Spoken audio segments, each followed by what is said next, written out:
Mesdames, messieurs, imaginez naître dans la lumière écrasante de deux icônes, Johnny Hallyday et Sylvie Vartan. Être l'héritier naturel d'un empire artistique, mais aussi celui des silences, des absences, des rancunes. À 58 ans, David Hallyday n'est plus ce jeune homme discret tapi dans l'ombre de son père. Il est un homme blessé, lucide et désormais prêt à nommer ceux qu'il ne pourra jamais absoudre. 5 noms. 5 liens brisés ou fissurés, entre amour trahi et guerre d'héritage, entre attentes écrasantes et vérités jamais dites. La famille Hallyday, derrière ses disques de platine et ses sourires de gala, cache des fractures profondes, que David a longtemps tues, jusqu'à aujourd'hui. Dans ce récit, nous allons explorer les non-dits, les blessures d'un fils, d'un frère, d'un homme. Et peut-être comprendre pourquoi, même au sein d'une légende, certains pardons sont impossibles. David Hallyday, de son vrai nom David Michael Benjamin Smet, voit le jour le 14 août 1966 à Boulogne-Billancourt. Il est l'unique enfant issu de l'union entre deux monuments de la scène française, Johnny Hallyday, le rocker adulé, et Sylvie Vartan, l'icône de la chanson yéyé. Ce couple mythique attire tous les regards, mais leur fils, lui, grandit entre deux mondes, entre faste public et silence privé. Son enfance est marquée par les allers-retours entre la France et les États-Unis, où sa mère s'installe après leur séparation. Très jeune, il est confronté à une double absence, celle d'un père souvent en tournée, omniprésent dans les médias, mais peu dans la sphère intime, et celle d'une mère partagée entre sa carrière et la reconstruction personnelle. David est élevé en grande partie par ses grands-parents maternels, dans une bulle à la fois protectrice et coupée des tumultes de la célébrité parentale. Musicien dans l'âme, il apprend le piano, la batterie, puis la guitare. Mais David veut tracer sa propre voie. En 1988, il fait une entrée remarquée dans le monde de la musique avec True Cool, un album chanté en anglais et produit à Los Angeles. Il s'impose alors comme un artiste à part entière, loin de l'étiquette de fils de. 2 ans plus tard, il revient en force avec le tube High, qui cartonne en France et le hisse au rang de pop star national. Cependant, c'est en 1999 que son nom entre définitivement dans la mémoire collective avec l'album 100% qu'il compose pour son père Johnny. Ce disque devient l'un des plus grands succès de la carrière de ce dernier, couronné disque de diamant et plusieurs fois recommandé aux Energy Music Awards. C'est un geste artistique puissant, presque une offrande, un fils qui donne la voix à son père comme pour tenter une réconciliation silencieuse. Mais derrière le triomphe, les tensions familiales ne disparaissent pas. Parallèlement à la musique, David développe une autre passion, les sports mécaniques. Il devient pilote automobile, participe aux 24 heures du Mans et décroche même un titre de champion de France FSSA GT. Là encore, il cherche une échappatoire, un espace de contrôle et de vitesse, loin des conflits d'image et d'héritage. Sa vie personnelle, quant à elle, reste relativement discrète. Il se marie une première fois avec la styliste Estelle Lefébure, avec qui il aura 2 filles. Plus tard, il refait sa vie avec Alexandra Pastor, issue d'une riche famille monégasque, et devient père d'un garçon, Cameron. Malgré les tempêtes médiatiques, il préserve coûte que coûte un cercle intime fermé, comme une forteresse face au vacarme du nom Hallyday. Mais ce nom, justement, il ne le portera jamais complètement. David Smet, devenu David Hallyday sur scène, reste longtemps dans l'ombre du mythe Johnny. Il en subit les échos, les comparaisons, les exigences implicites. Et lorsque son père meurt en 2017, tout ce que la famille avait tenté de contenir éclate au grand jour. Laetitia Hallyday, veuve officielle, devient la seule héritière légale d'un patrimoine immense, effaçant par un testament californien les enfants biologiques de Johnny. David, longtemps silencieux, se lève alors pour contester.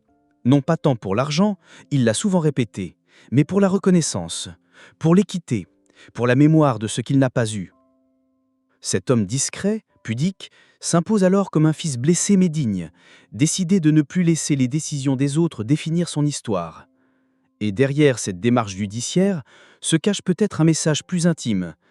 Dire enfin ce qu'il a trop longtemps tu. Lorsque Johnny Hallyday décède dans la nuit du 5 au 6 décembre 2017 à Marne-la-Coquette, des suites d'un cancer du poumon, la France entière s'effondre.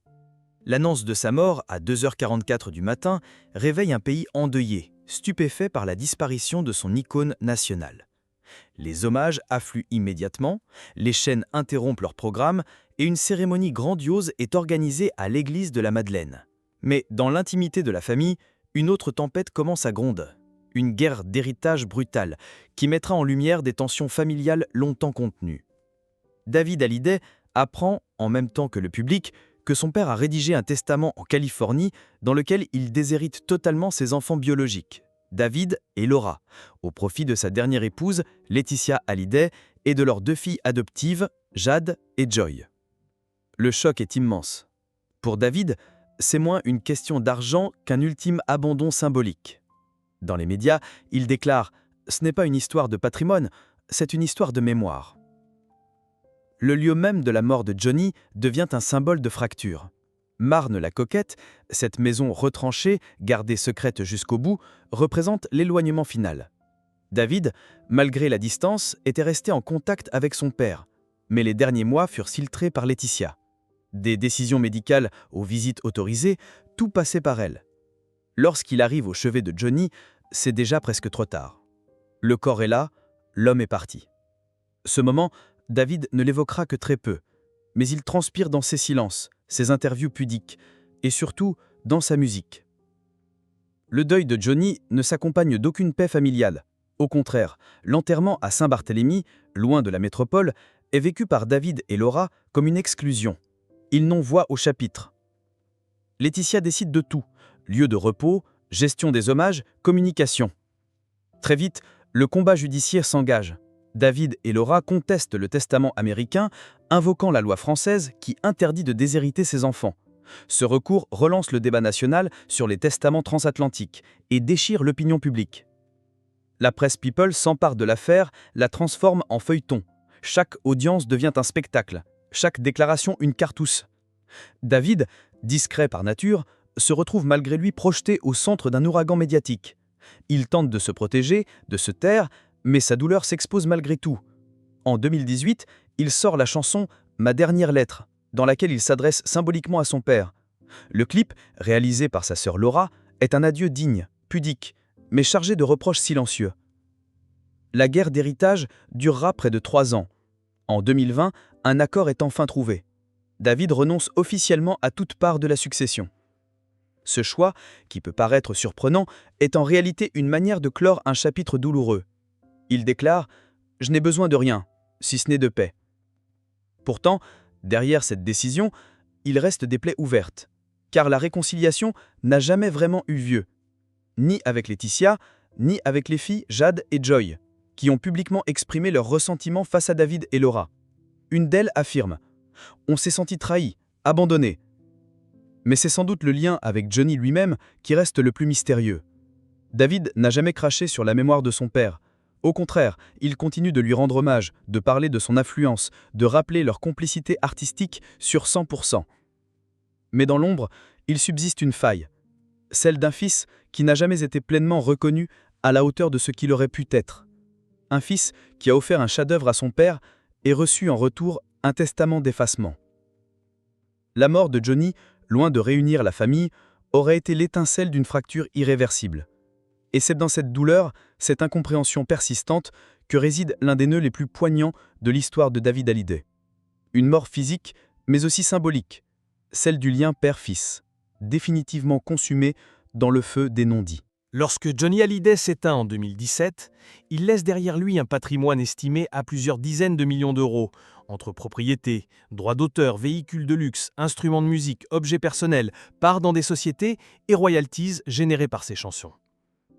Mais pour David Hallyday, l'héritage qu'il reçoit est tout simplement inexistant. Et c'est cette réalité qui provoque un tremblement de terre familial et juridique. Le testament californien de Johnny lègue la totalité de ses biens à son épouse Laetitia Hallyday, qui devient l'unique bénéficiaire et gestionnaire de la succession. David, son fils aîné, ainsi que Laura Smith, sa fille issue d'une autre union, n'en sont même pas mentionnés. En droit français, cela pose un problème. Les enfants sont légalement protégés par la réserve héréditaire, une portion du patrimoine que les parents ne peuvent pas leur retirer. Mais Johnny ayant établi sa résidence fiscale aux États-Unis où ce concept n'existe pas, l'affaire prend une tournure internationale et extrêmement complexe. Face à ce que David considère comme une injustice morale, il décide d'attaquer en justice.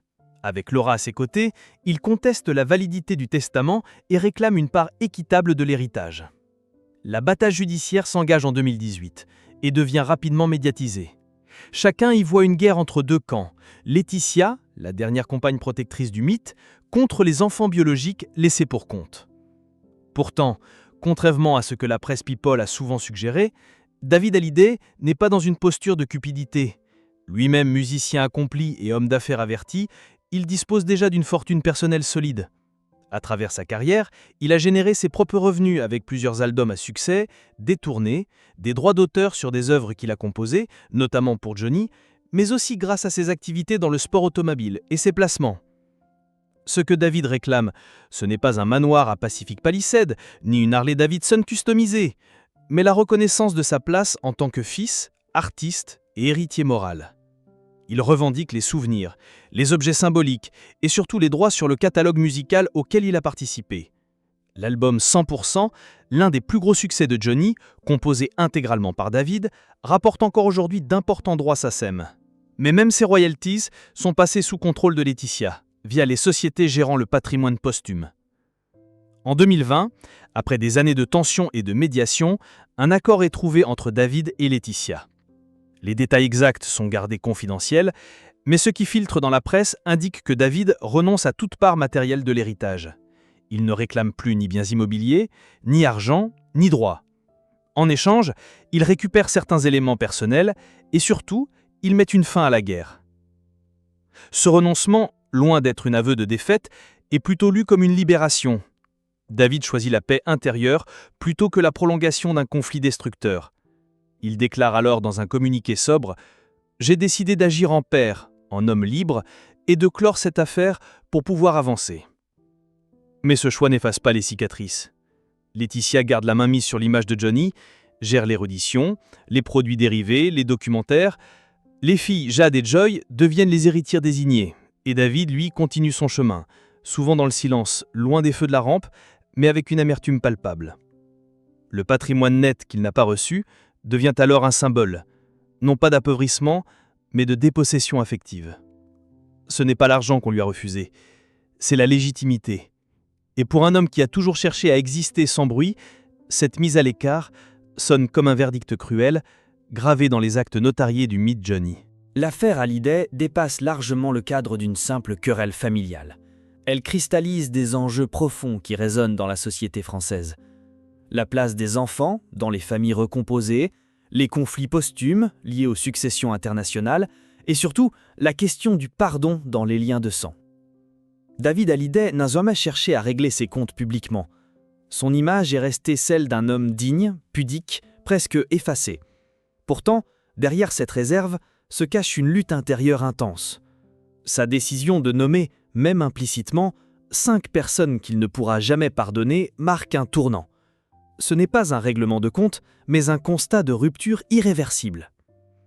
Le cas de Laetitia Hallyday illustre la tension entre légitimité conjugale et filiation biologique. Aux yeux de la loi californienne, elle est l'épouse survivante avec tous les droits. Mais aux yeux de nombreux Français, David et Laura restent les enfants naturels, porteurs d'un héritage affectif inaliénable. Cette divergence culturelle a nourri un débat national sur les valeurs familiales, les droits des enfants et les dangers des montages successoraux transatlantiques. La mise en cause des demi-sœurs Jade et Joie, bien que nuancée, ouvre une autre brèche, celle du ressentiment générationnel. Leur sentiment d'abandon révèle une souffrance mutuelle. Ce ne sont plus seulement les adultes qui se déchirent, mais une fratrie éclatée, privée d'un cadre apaisé. La figure de Johnny, au lieu d'unir, semble avoir divisé jusqu'à ses plus jeunes descendantes. Enfin, le rôle des médias n'est pas anodin. En exposant chaque étape de ce drame familial, ils ont contribué à figer les positions, à amplifier les douleurs. David, habitué à l'ombre, s'est retrouvé instrumentalisé malgré lui. Ce traitement médiatique agressif est peut-être l'un des griefs les plus profonds qu'il conserve.